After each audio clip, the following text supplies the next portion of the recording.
하나님 아버지, 이 아침에 주의 존전에 나와 기도하며 하나님 말씀 앞에 자신을 세우는 주의 귀한 권속들과 함께 하시며 아버지 성령으로 그들의 심령이 찾아가시며 주의 뜻을 알려주시고 또 주의 사랑을 그들에게 확신시켜 주시옵소서. 아버지, 육체적으로 여러 가지로 부족하고 부실한 이 부교육자를 비롯해서 이 사역자들의 연약함을 우리 귀한 장로님들, 권사님들, 우리 집사님들이 잘 커버하게 하시고 또 틈이 나지 않게 하시니 감사합니다. 기도하기는 하나님께서 이 교회가 어떤 형편이 있었는지 늘 든든하게 서게 하시며 또 여러 가지 다른 대안으로서 잘 부족함 없이 이루어가게 도와주시옵소서. 하나님 아버지, 이 시간 주의 말씀을 통하여 저희에게 미처 알지 못한 새로운 그러한 은혜를 허락하여 주시옵소서. 예수 그리스도 이름으로 기도합니다. 아멘. 오늘 주시는 말씀은 사도행전 20장 1절부터 6절까지입니다. 20장 1절부터 6절까지 저와 여러분이 함께 읽겠습니다. 소요가 그침에 바울은 제자들을 불러 권한 후에 작별하고 떠나 마게도냐로 가니라. 그 지방으로 다녀가며 여러 말로 제자들에게 권하고 헬라에 이르러 거기 석 달 동안 있다가 배 타고 수리아로 가고자 할 때 그때 유대인들이 자기를 해하려고 공모함으로 마게도냐를 거쳐 돌아가기로 작정하니 아시아까지 함께 가는 자는 베레아 사람 브로의 아들 소바더와 데살로니가 사람 아리스타고와 세군도와 더베 사람 가이오와 및 디모데와 아시아 사람 두기고와 드로비모라. 그들은 먼저 가서 드로아에서 우리를 기다리더라. 우리는 무교절 후에 빌립보에서 배로 떠나 닷새만에 드로아에 있는 그들에게 가서 이레를 머무니라. 불과 6절에 불과한 이 간단한 말씀 안에 굉장히 많은 뒷 배경들이 녹아 있습니다. 우리가 사도행전뿐만 아니라 바울의 여러 소신서들까지 내용을 잘 알고 있다면 이 한 구절, 1절, 2절이 각각 어떤 의미인지를 우리가 다른 의미로 바라볼 수가 있을 것입니다. 이 에베소 교회, 이 에베소에서의 이 엄청난 소요 사태가 있었는데 그 웬만큼 정돈이 됐을 때 바울은 이제 에베소를 떠나야겠다라고 생각하게 된 것 같습니다. 이제 소아시아 사역을 마무리하고 다시 바다를 건너서 마게도니아 지역으로 넘어가려고 하는 것입니다.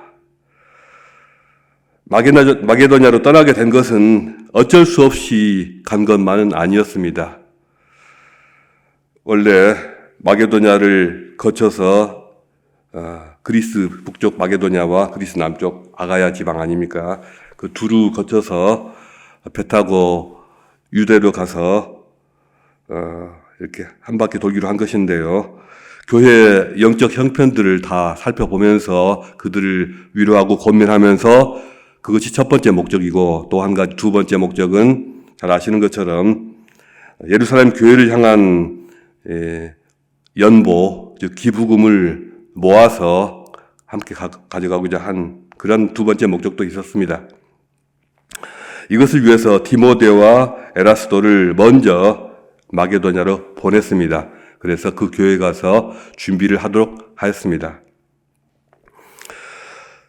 바울은 에베소에 3년 동안 있으면서 여러 교회들 소식을 들었을 텐데요. 특히나 이 고린도 교회에 대한 안 좋은 소식을 많이 들었던 것 같습니다.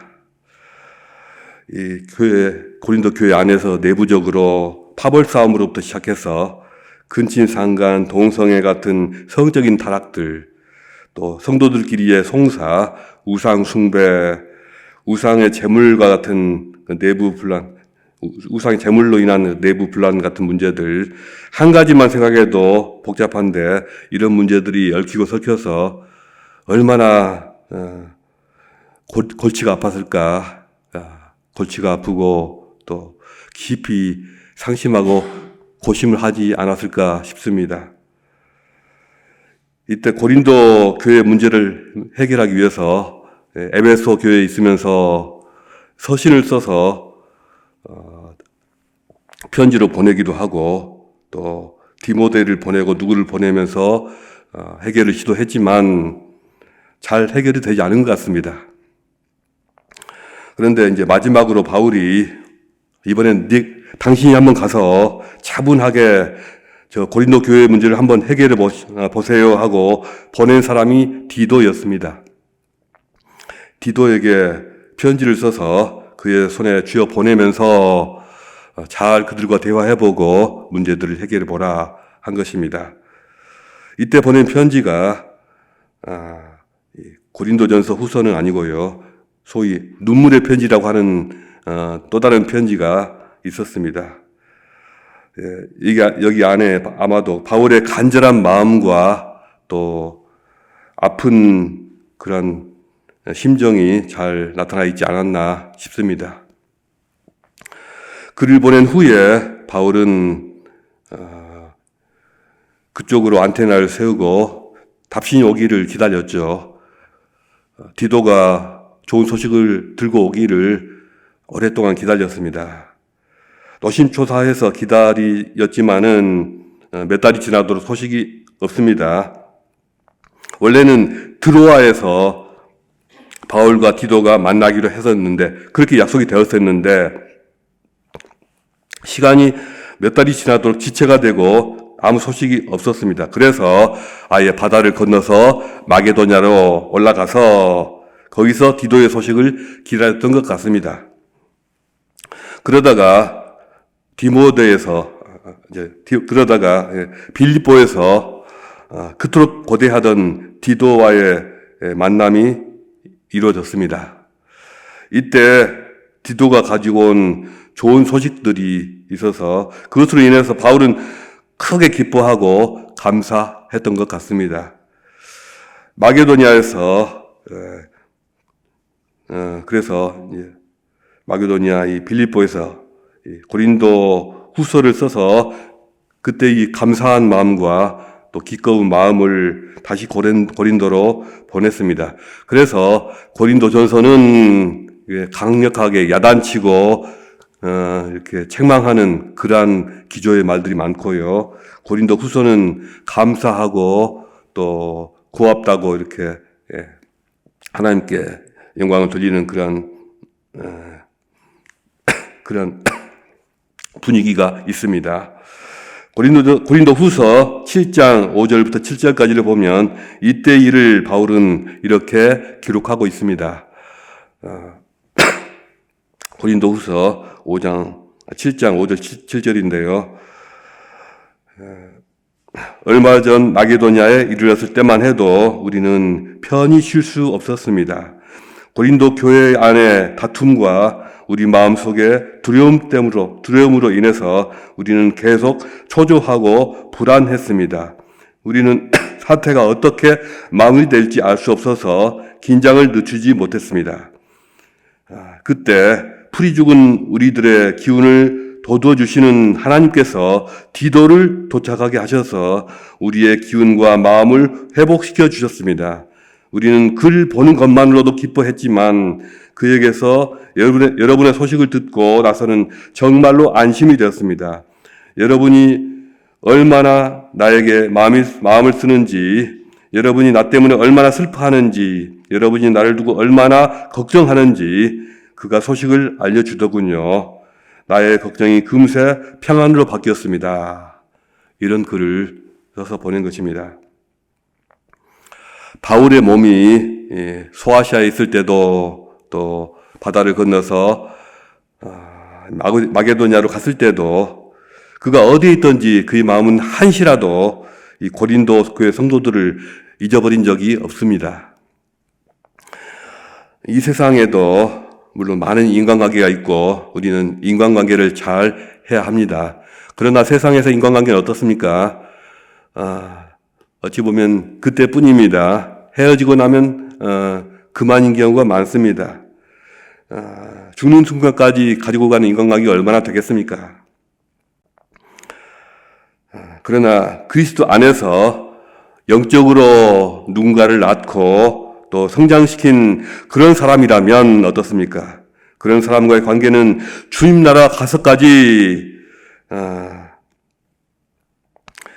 거기까지 주님 나라까지 쥐고 가야 하는 줄로 믿습니다. 영적인 사랑은 아무리 주어도 아깝지가 않고요. 아무리 퍼내어도 마르지가 않습니다. 영원한 주님 나라까지 끌고 가는, 품고 가는 그러한 사랑이고 또 그런 관계이기 때문입니다. 우리 주님의 사랑이 그런 사랑이고 주님과의 관계가 그런 관계이기 때문입니다. 요즘 사람들은 사는 게 피곤해서 그래서인지 감정 소모를 하는 것을 극도로 싫어합니다. 어떤 누구로 인해서 마음을 졸이고 아파하고 슬퍼하고 또 줄다리기 했다가 당겼다가 크고 작은 상처를 받고 좋았다가 나빴다가 이런 걸 극도로 꺼린다는 것입니다. 젊은 사람들이 연애를 잘 안 하려고 하는 것이 상당 부분 이것 때문이 아닐까 싶습니다. 그런 것 같습니다. 심지어 신학 공부까지 다 마친 사람이 공부를 다 마치고도 목회의 길을 가지 않는 거예요. 왜 그럴까? 목회하기가 힘들어서 그런가? 그것도 있지만 목회의 길을 가지 않는 것은 바로 이것 때문에 상처받기 싫어서 감정 소모를 너무 하기가 부담스러워서 이것이 가장 큰 이유가 또 아닐까 싶습니다. 여러분, 교회에서 감정 소모가 두렵고 상처받는 것이 두렵다고 예배 외에는 아무것도 신경 쓰지 않는 그런 자세가 과연 맞는 것입니까? 그게 정상입니까? 예수 믿고 구원받고 교회라고 다니는데 주일날 교회인들 얼굴 보면서도 저 사람들하고 내가 무슨 상관인가 도대체 아무 상관이 없어. 이게 정상입니까? 이런 생각이시라면은 만약 그럴 리가 없겠지만 정말 심각한 문제입니다. 누구를 봐도 정서적인 공감이 없고 또 교회 안에 어떤 사람들의 어떤 기쁨이나 슬픔이 나하고는 아무 상관도 없고 참견하고 싶지도 않고 또 알고 싶지도 않고 이 설교를 듣는 분 중에 이런 분들이 없으신 줄 믿습니다. 교회에서 누군가를 보면 반대로 오히려 너무나도 반갑고 너무 기쁘고 한 주 만에 보는데도 너무 기쁘고 참 반갑고 만약 누군가가 아프거나 어려움을 당할 때는 내 마음이 덜컥 내려앉고 마음이 아리고 또 눈물이 나고 기도가 저절로 되어지고 누군가로 인해서 내 감정이 물론 상하기도 하지만 반대로 그 사람으로 인해서 너무나도 감사하고 기뻐지고 이게 정상이 아닌가요? 교회에서는 마음에 상처받는 것을 두려워해서는 안 됩니다. 교회에서는 나 자신을 보호하려고 철벽을 쳐서는 안 됩니다. 그런 사람은 교회에 나와서도 아무것도 얻지 못하게 될 것입니다. 여러분, 하이 리스크, 하이 리턴이라는 말 잘 아시죠? 물론 경제학에서 쓰는 말이죠. 하이 리스크, 하이 리턴. 많이 얻으려면 위험 부담을 감수해야 한다. 그런데 경제에서만 쓰는 것이 아니라 교회에서도 이것은 맞는 말이라고 생각됩니다. 교회에서 하나님의 사랑을 많이 누리기를 원하신다면 여러분이 먼저 위험을 감수하셔야 합니다. 리스크를 기꺼이 감당할 자세가 되어 있어야 합니다. 자기 자신은 마음의 문을 꽁꽁 닫고 아무런 행동도 하지 않으면서 교회에 사랑이 있느니 없느니 이런 말을 해서는 안 됩니다. 신앙적으로 리스크를 기꺼이 감수하는 분만이 성장도 있고 또 큰 기쁨도 있고 보람도 있고 하나님께로부터 영광도 있을 것입니다. 또 어떤 분들은 교회에서 나름대로 헌신을 하시다가 다른 분과 충돌이 생기거나 상처를 받고 그것 때문에 교회에서 마음이 떠나는 그런 경우도 종종 보게 됩니다. 몇 년 동안이나 그렇게 열심히 헌신하고 봉사했는데, 심지어 수십 년 동안이나 공든 탑을 쌓았는데 그냥 말 한마디로 무너지게 되는 것입니다. 주님을 향해서, 그리고 교회를 위해서 본인들이 얼마나 진심이었는데, 또 알게 모르게 자신을 위해서 얼마나 많은 사람들이 기도를 그분들 위해서도 해왔는데, 또 지금 나를 위해서 나를 이해해주고 내 편이 되어줄 사람이 얼마나 많은데 그런 것을 싹 다 팽개치고 그냥 싹 돌아서 버리니 정말 안타까운 일입니다. 지금 누가 그렇다는 것이 아니라 그런 일이 너무나도 많다는 것입니다. 그만큼 마음을 주고 헌신할 수 있는 다른 교회를 만난다면 굳이 제가 이런 말씀을 드릴 필요도 없을 것입니다. 오히려 평생 동안 상처로 남아서 다른 교회에서 잘 적응을 못하고 빙빙 돌고 또 교회에 아예 안 나오고 이런 경우를 제가 너무도 많이 봐왔기 때문에 드리는 말씀입니다. 다시 한번 모든 분들에게 권면드립니다. 간혹 한두 번이라도 싫은 소리를 들으시고 또 쓴소리를 들으시더라도 넉넉하게 다 감당할 수 있는 힘을 기르시기를 축복합니다. 하나님 나라를 위해서 기꺼이 리스크를 감당하시기 바랍니다. 그렇지 않습니까? 우리가 가장 큰 기쁨과 사랑과 보람을 얻는 것이 우리 가정 아닙니까? 가정이 어디 그렇게 만만하게 공짜로 되던가요? 얼마나 많은 자녀들로 인해서 리스크를 감당하고 또 힘든 일도 겪습니까? 교회도 마찬가지 아니냐는 것이죠. 교회도 그만큼의 리스크와 수고가 필요합니다. 헌금까지 내면서 내가 교회 다니는데 왜 내가 이런 말을 들어야 해? 이렇게 생각하신다면 참 어렵습니다. 교회 생활을 하나의 웰빙으로 생각하신다면 굳이 싫은 소리를 참아야 할 이유는 없겠죠. 그러나 이것이 내가 신앙적으로 성장해야 할 것이고 내가 하나님의 사랑을 풍성하게 누려야 할 것이고 진정으로 하나됨을 나눠야 할 것이라면 웬만한 말에도 상처받지 마시고 웃으면서 넘어갈 수 있는 대범한 분들이 되시기를, 또 그런 리스크를 기꺼이 지시는 분들이 되시기를 주님의 이름으로 축복합니다. 고린도에서 석 달 동안 체류한 바울이 고린도를 아마도 석 달 동안 체류한 것은 겨울이어서 배가 출항하지 않아서 어쩔 수 없이 머물렀는데 그곳에서 로마서도 저술하고 또 여러 가지 많은 일을 했던 것 같습니다. 그 바울이 고린도를 떠날 때 정황이 20장 3절에 나타나 있습니다. 바울은 2차 전도여행 때와 마찬가지로 그때도 그랬던 것처럼 이번에도 고린도에서 여행을 마무리하고 배를 타고 떠나려고 했습니다. 배를 타고 안디옥으로 가려고 했던 것이죠. 고린도와 바로 지척에 있는 겐그리아라고 하는 그런 항구 도시에서 배를 타고 지중해를 건너기만 하면 되는 것입니다. 하지만 바울이 배를 타고 가려고 하는 것을 알게 된 유대인들이 바울을 해하려고 나쁜 계획을 꾸몄습니다. 이들은 전에 가이오 총독 때 바울을 해치려고 하던 그 고린도의 유대인들이었습니다. 아마도 예루살렘 쪽에 그 극성파, 그 극단주의 유대인들과도 연락이 닿았던 것 같습니다. 그래서 그들과도 연락을 취하면서 배를 탄다니까 같이 배 잠입해서 여행하다가 한밤중에 끌어와서는 바닷속에 집어넣어버려야지 얼마나 쉽냐는 거죠. 아무런 흔적도 안 남습니다. 이렇게 계획을 했던 게 아닌가 싶습니다. 그런데 바울이 감사하게도 그 사실을 어떻게 알게 되어서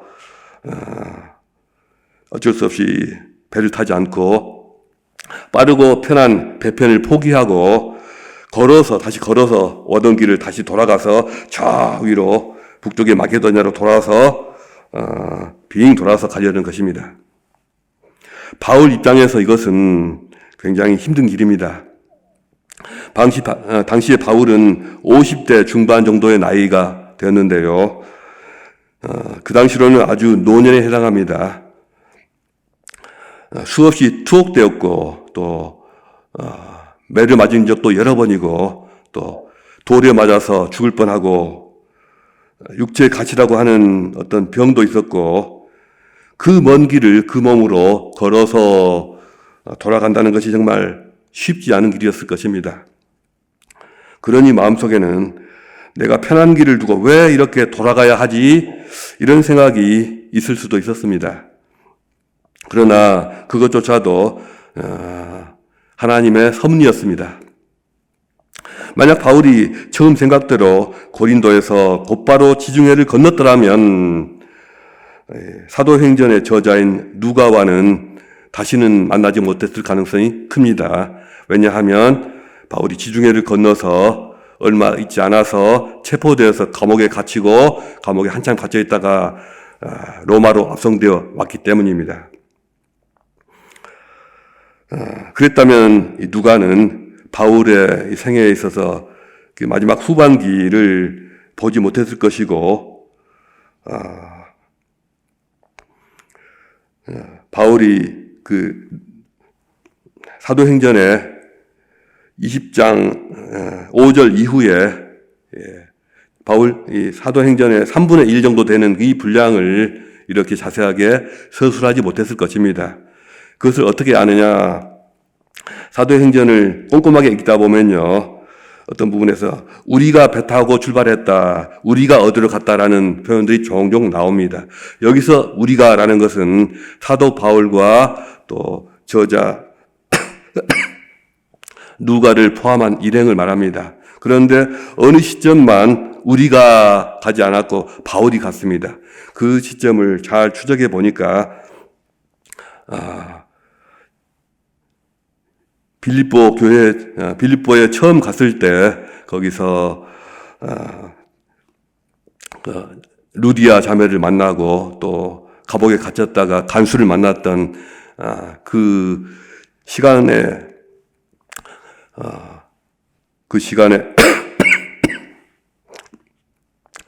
함께 있었는데 이제 빌립보 교회를 떠나면서 아마 거기에 남지 않았나 생각됩니다. 그리고 이 3차 여행에서 다시 되돌아가면서 빌립보에서 다시 만났습니다. 다시 만나서 오던 길을 되돌아와서 그 이후로는 사도행전 20장 5절 이후로는 마지막까지 바울과 누가가 같이 하고 있는 것을 보게 됩니다.